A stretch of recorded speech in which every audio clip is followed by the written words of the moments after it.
Hello student, welcome to the first poem from the textbook First Flight by Robert Frost.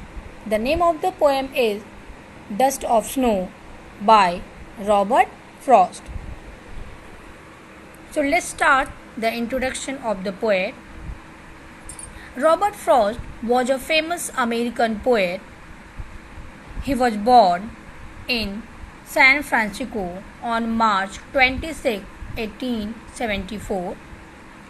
His father belongs to New Zealand and his mother was a Scottish immigrant from the Edinburgh.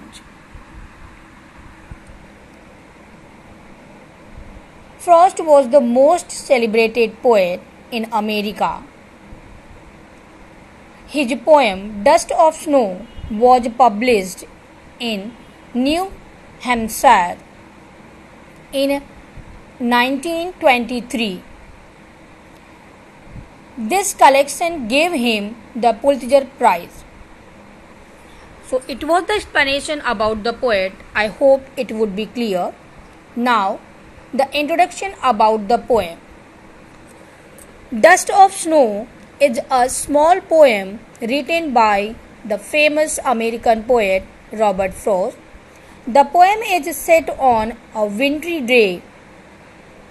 In the first stanza, the poet describes a simple natural happening. The snow is falling heavily. The snowflakes have covered the top of the tree.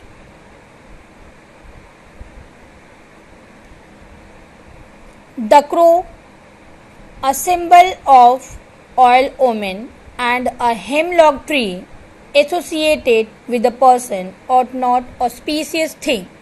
However, in the second stanza, the falling of snowy flake and the scene leave a tremendous effect on the mental state and the mood of the poet. I hope it would be clear. Introduction about the poem would be clear. Now the line by line explanation of the poem. The way a crow shook down on me the dust of snow from a hemlock tree. Now explanation. All of a sudden crow comes from nowhere. The crow sat on a poisonous hemlock tree. A lot of snow dust has already gathered at the top of the tree. The movement of the crow brings some dust of snow down. The fine dust of snow falls on the poet. He is standing under that hemlock tree. Now, explanation of the second stanza.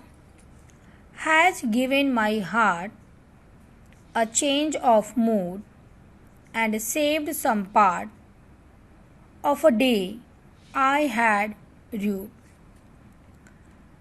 The meaning of the rued is regretted deeply, felt sad deeply. I think you should note it down. Now explanation. This falling of fine dust of snow on him gladdened his heart. A change comes into his mind. His mood brightens all of a sudden. He had given all hope of saving that dull and cheerless day. But now cheerfulness replaces the sense of regret. The poet realizes that the whole day has not gone west. At least a part of the day has been saved and redeemed. The act of the falling of the fine dust of snow on him has cheered his heart and mood. So student, it was the explanation of second stanza. Now poetic devices.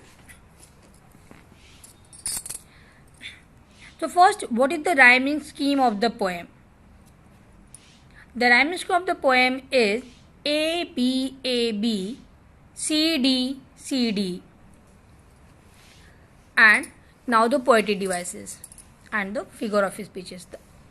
The alliteration is class in the line. You can get the line has given my heart.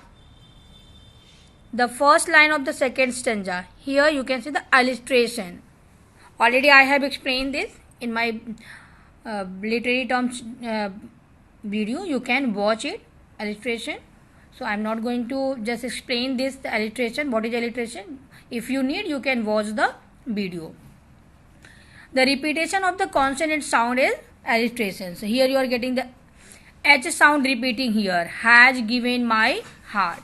And the second line, and saved some part. Here the H sound repeating here. So here is also alliteration in two lines. And saved some part, S sound repeating. So this is also alliteration. Now the second poetic devices is assonance. This assonance. So here the vowel sound. We are getting the repeating of the vowel sound in the second line of the first stanza. Shook down on me. The O sound repeating here. So O is the vowel. So repetition of the vowel sound is assonance. So here this is the, so it was the poetic devices of the poem. I hope it would be clear. Thank you.